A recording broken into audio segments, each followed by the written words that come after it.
proteína se llama, en la práctica hemos escrito, proteínas de alto peso molecular hemos escrito, ayer nomás con el grupo, los primeros grupos, ceruloplasmina, es la proteína transportadora de cobre. Entonces, cuando hay disfunción en este eje fundamental, hipotálamo pituitario adrenal, hipotálamo, la pituitaria adrenal, hay disfunción, también puede alterarse la eritropoiesis. Entonces, una cosa así se va poniendo cada vez más.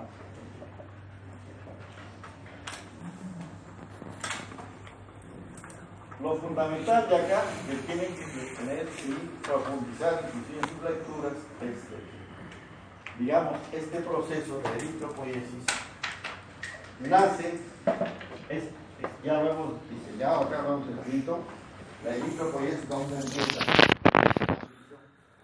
la vida embrionaria.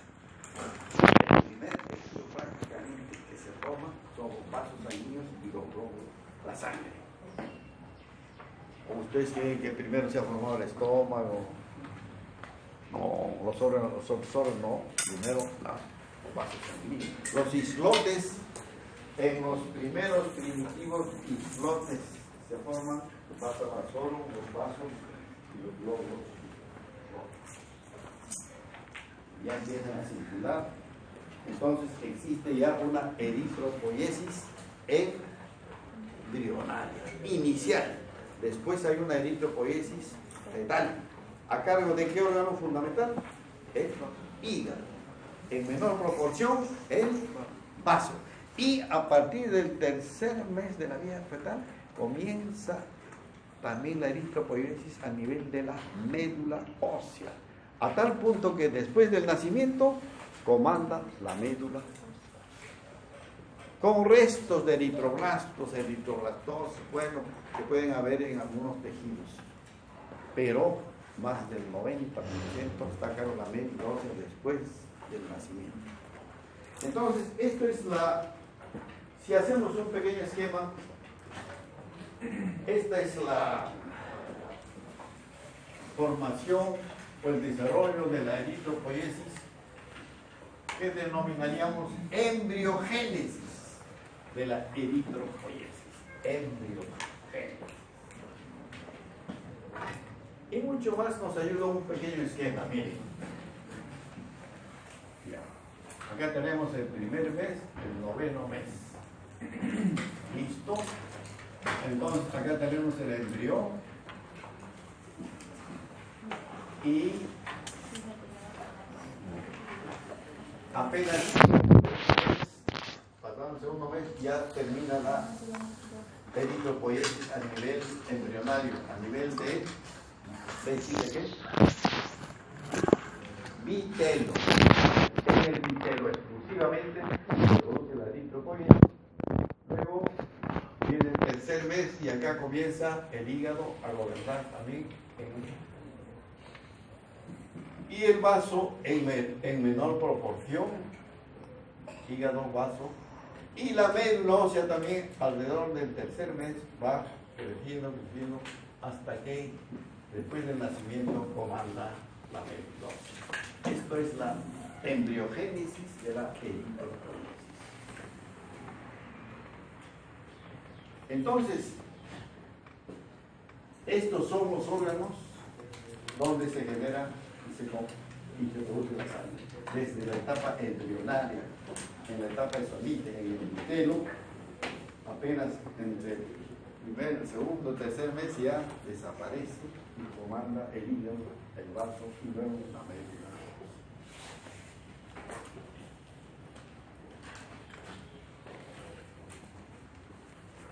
Entonces acá ya hemos estudiado y sabemos explicarnos bien el problema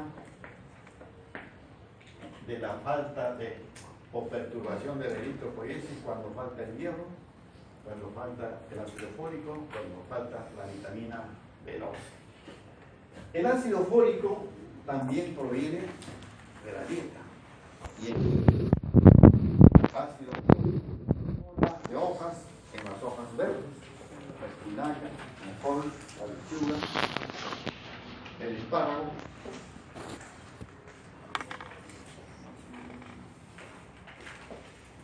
algunos frutos. Ya les he dicho, ¿qué frutos?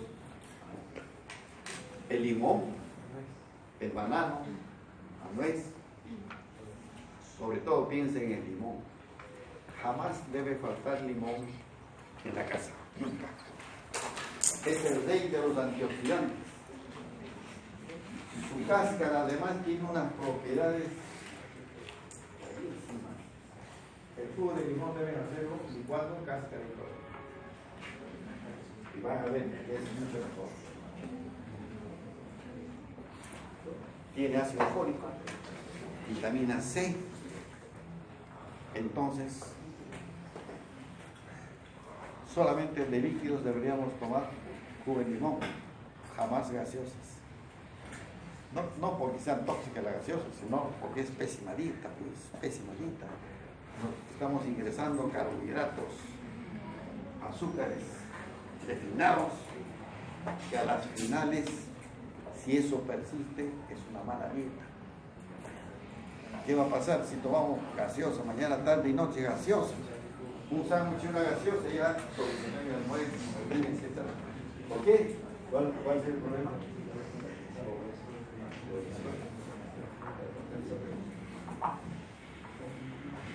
Lógicamente vamos a generar tejido inerte, grasa, sobrepeso, y el sobrepeso nos va a llevar al problema de hipertensión, a la enfermedad cardiovascular.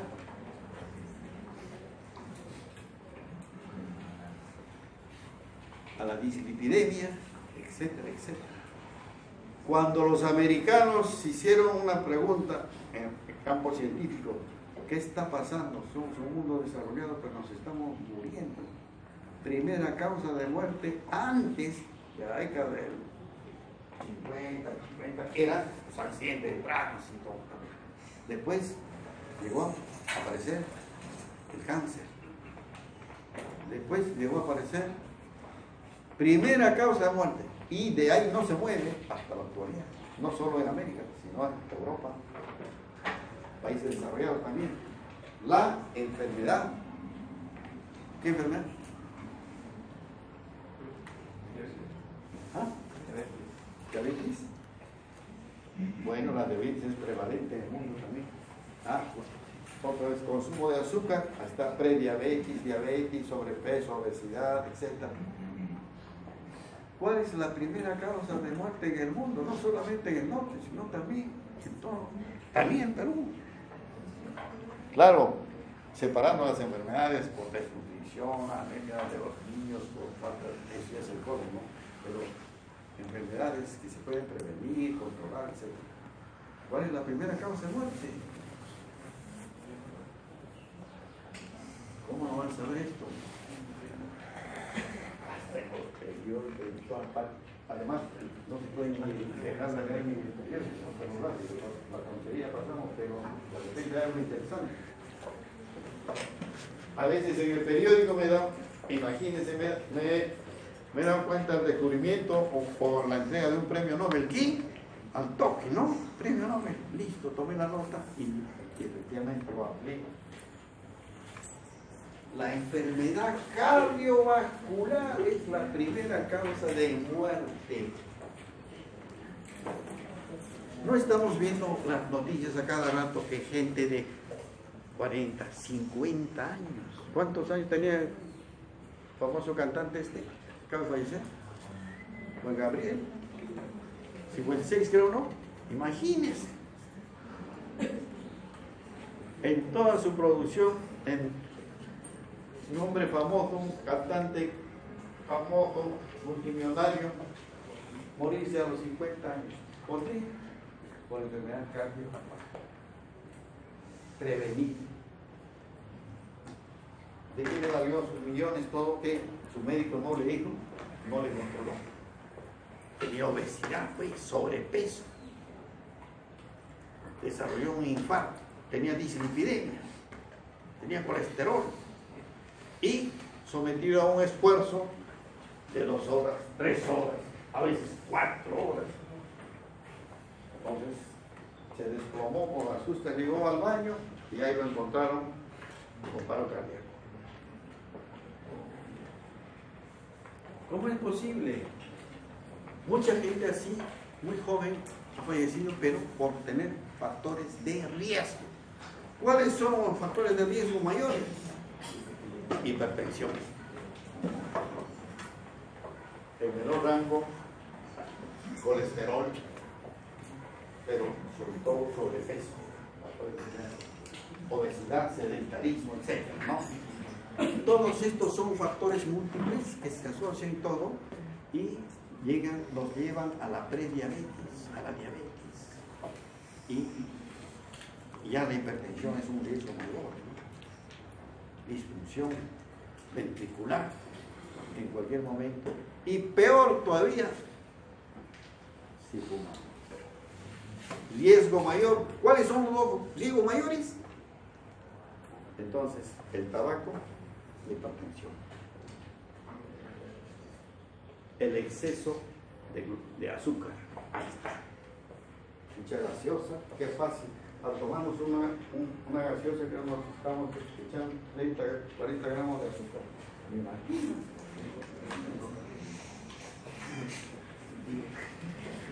Entonces, en Estados Unidos surgió esta pregunta en el mundo científico. ¿Por qué nos estamos muriendo? Surge una corriente científica y dice, porque nuestra dieta está cargada de grasa. Por eso estamos llegando a la prevalencia del cáncer, de infecciones, etcétera, etcétera. La grasa, aquí está grasa. Hasta que la otra corriente científica, aparentemente mucho más investigada, todo dice, no, el problema no es la grasa, sino es el... ¿Cuándo apareció el imperio de la Coca-Cola? A fines del 19. En esa época, la enfermedad cardiovascular no estaba en los primeros. Aparece la Coca-Cola, pasan 20 años y aparece la enfermedad cardiovascular y de ahí no se mueve. Coca-Cola toma todo el mundo, ¿no? Europa, América, Argentina, hasta la China, ya llegó. Miren, tenía sustento. Este grupo científico fundamentó bien,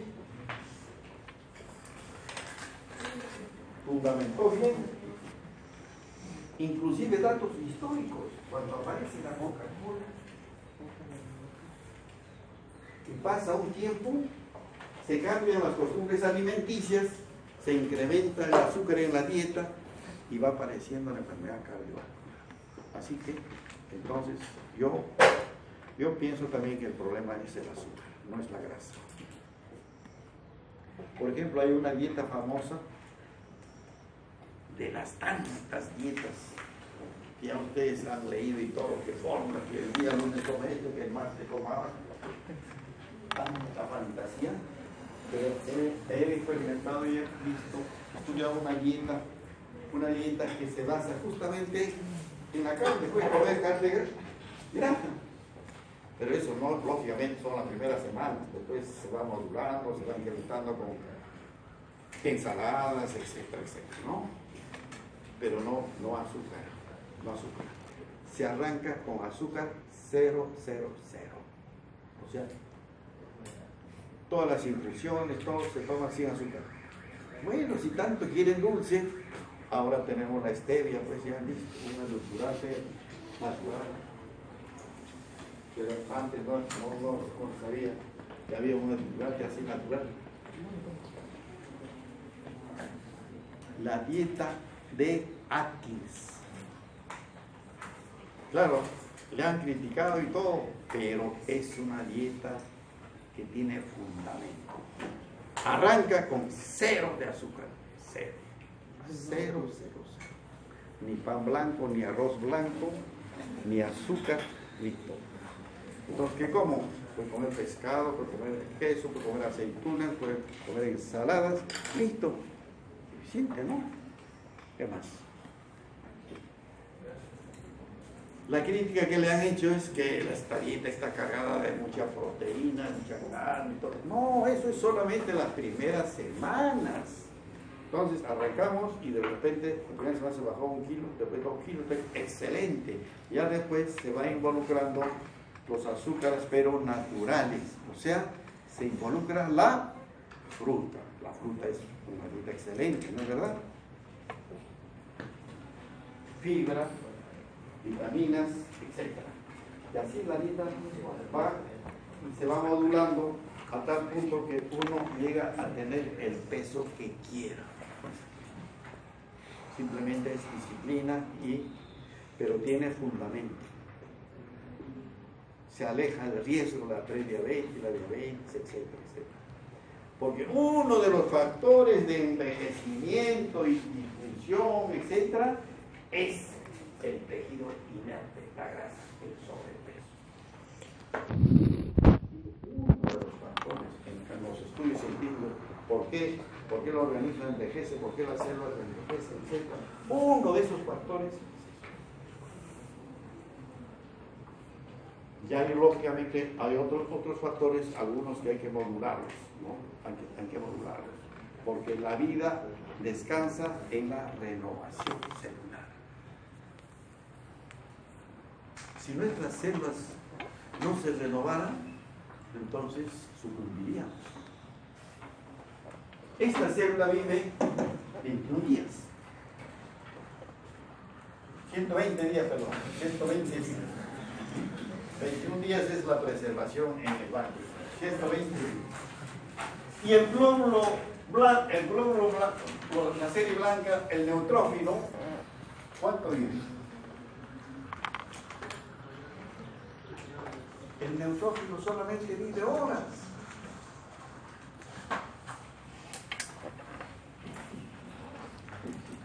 Imagínense, apenas 4 a 10 horas.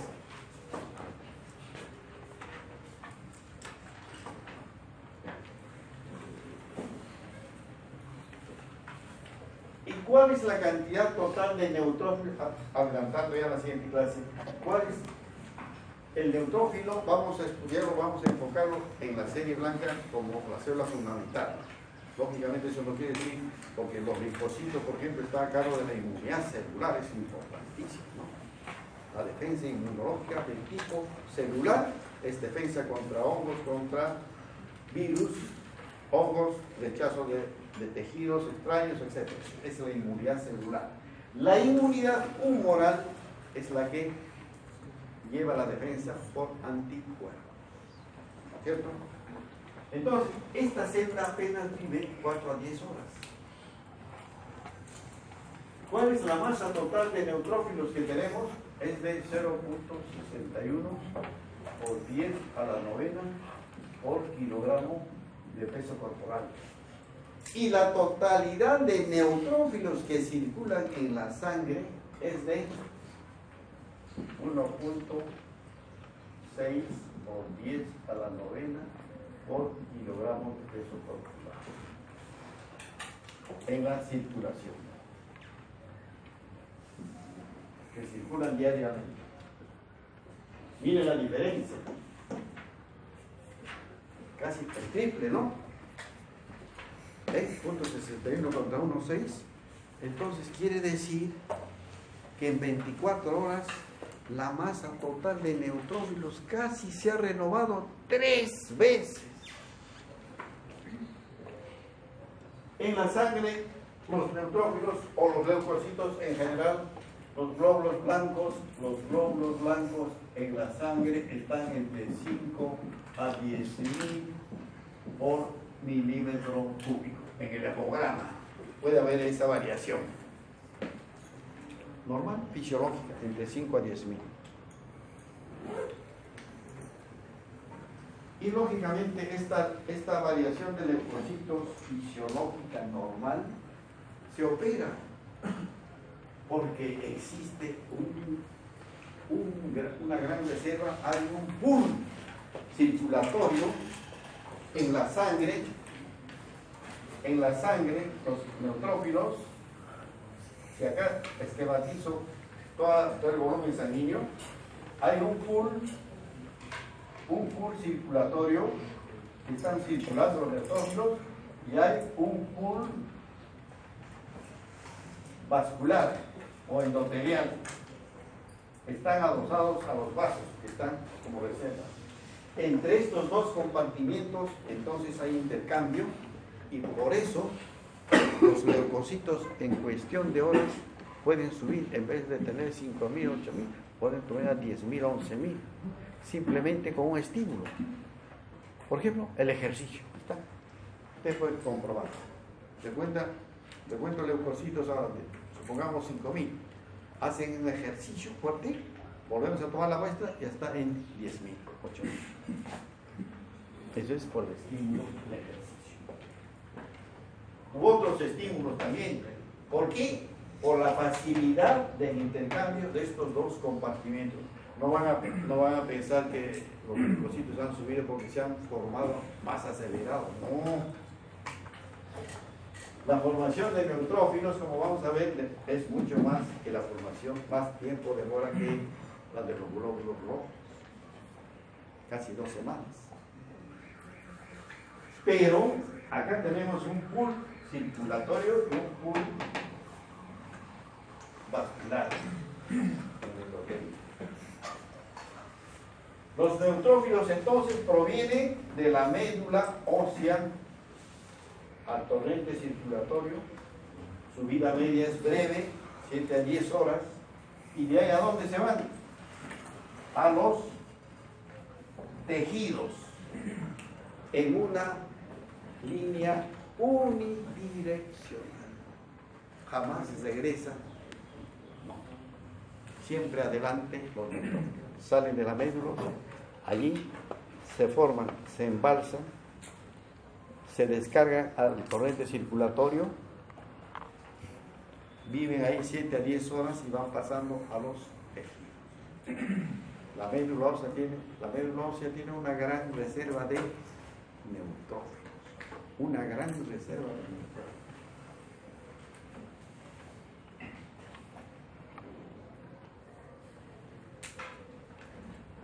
Entonces, por eso la médula ósea está más cargada de una población de glóbulos blancos de neutrófilos que de glóbulos rojos. La relación mielo-eritroide es más o menos de 3 a 1. Entonces, cuando nosotros estudiemos la médula ósea, vemos el panorama y decimos, estudiamos, hacemos nuestro recuento, nuestro cálculo y decimos que hay una relación entre glóbulos blancos y glóbulos rojos de 3 a 1 en la médula. Muy bien, entonces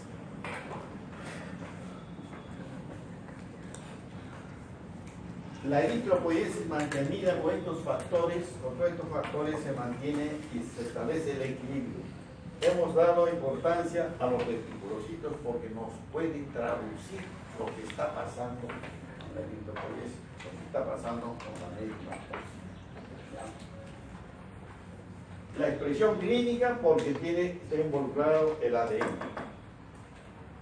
diferente a lo que sucede con la anemia ferropénica. El problema del hierro entonces solo tiene que ver con la morfología básica de los glóbulos. Bien. La serie blanca entonces está en este balance, 5 a 10.000 por milímetro cúbico en sangre periférica. Vamos a hablar más de los neutrófilos y hablando de estas células tienen pues una vida media breve comparando con los glóbulos rojos y este es el embalse general que tenemos de glóbulos blancos, de neutrófilos. Circulación breve y va a los tejidos pero ya no regresa. La defensa inmunológica entonces inespecífica a cargo de estas células por la gran defensa de la fagocitosis.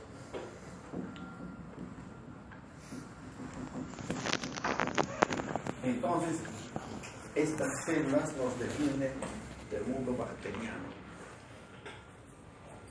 Porque las involucra, se produce el fagosoma, la descarga de enzimas lisosomales potentes, fosfatasa ácida, peroxidasa, enzimas lisosomales potentes que destruyen la bacteria. Gracias a este fenómeno, prácticamente convivimos con las bacterias. Claro, a no ser que sea pues una infección grave que sobrepasa esta defensa, entonces una infección grave es una septicemia. Eso ya necesitaría otra terapéutica, tendríamos que usar ya antibióticos, etc. Pero nuestra vida normal está preservada gracias fundamentalmente a los neutrófilos, que siguen trabajando. Necesitamos una ayuda con los antibióticos cuando la situación es grave, ¿no? En la antigüedad, como no había antibióticos, ni siquiera se conocía la fagocitosis, pero lógicamente era una función fisiológica normal, pero se morían por simples heridas, ¿no? Una herida más o menos cierta magnitud, tenía un problema bacteriano, tiseia, y eso no se podía manejar en la antigüedad. ¿De qué se murió Alejandro Magno? De una herida en la pierna. ¿Cuántos años tenía? Creo 30, 40 años. Creo 30 años, ¿no? No había antibióticos y luego una herida, una exposición amplia, bacteriana, masiva, entonces sobrepasa esta defensa. Por más que esté fagocitante y todo, pero la invasión bacteriana también es agresiva, es intensa, virulenta, si se trata, por ejemplo, de una bacteria severa como una pseudomonas. Y peor ahora, estas bacterias han adquirido resistencia por el uso también masivo, múltiple de los antibióticos. Entonces, y la otra defensa inmunológica, aparte que esta es inespecífica, existe la defensa inmunológica de tipo celular. Contra virus, contra hongos, contra células extrañas, rechazo de trasplantes, incompatibilidad de trasplantes, etc. Comandada por el linfocito a nivel de la célula blanca, sobre todo el linfocito CD4. Existen varios tipos de linfocitos, pero el que comanda, gobierna, dirige la defensa inmunológica es un tipo de linfocito, que es el CD4. Este linfocito se multiplica, se diferencia de otras células, por ejemplo en el linfocito citotóxico. Y también estimula a otro linfocito para que genere anticuerpos. O también estimula a otro linfocito para que tenga capacidad citotóxica. Entonces, es como un ejército que se va formando con varios efectores fundamentales. Linfocito citotóxico, linfocito formador o precursor formadora de anticuerpos, proliferación de otros linfocitos para generar esta defensa múltiple que es de otra categoría. Entonces, modular esta defensa inmunológica permite pues efectuar los trasplantes. Imagínense, de repente le hemos puesto pues una médula ósea no 100% compatible, pero por el sistema HLA, o sea, por los antígenos leucocitarios humanos que está a cargo de los linfocitos, sistema HLA, se establece la compatibilidad para el trasplante, por ejemplo, de médula ósea u otros trasplantes, pero fundamentalmente médula ósea. Sistema HLA. Entonces, ¿quién será el donante ideal de un niño para recibir trasplante? Tiene que ser un hermano. Porque de repente tiene varios hermanitos y de repente uno de ellos es HLA idéntico.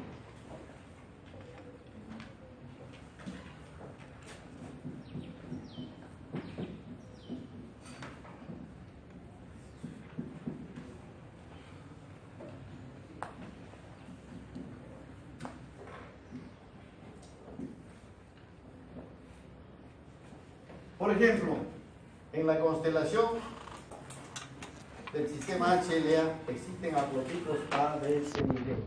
Cada haplotipo tiene, a su vez, una serie de antígenos. Cada haplotipo tiene una serie de antígenos. Pero si tiene estos haplotipos, el padre y la madre, la descendencia puede ser así, que dos hermanos tengan los mismos haplotipos. ¿Ven?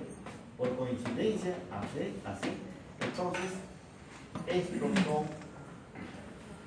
los hermanos ideales para el trasplante entre ellos. Pero en cambio, si yo le voy a poner la médula ósea del hermanito BC, lo va a rechazar. Imposible, ¿no? Este niño es diferente, pues. Tiene otro haplotipo B. Entonces va a haber un problema de rechazo. Se parece en el haplotipo C, pero tiene otro diferente. Antígeno diferente. Entonces, en cambio, este niño con este son hermanos haplotipos iguales, HLA idénticos. Entonces, necesitamos en el laboratorio un panel de antisueros para determinar esos genotipos. Cada genotipo, cada ave tiene a su vez una serie de antígenos. Entonces, tengo que tener un panel completo para identificar esos antígenos, generar, establecer los haplotipos y establecer el sistema HLA para la compatibilidad para el trasplante de órganos.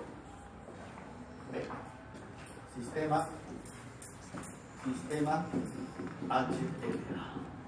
En la práctica estamos estudiando el sistema ABO y el sistema RH, que también lógicamente involucra el aspecto riguroso de la compatibilidad. Por eso se dice que en banco de sangre el error debe ser del ¿cuánto por ciento? 0,1, 2. Mentira. 0%. No puede haber error en banco de sangre.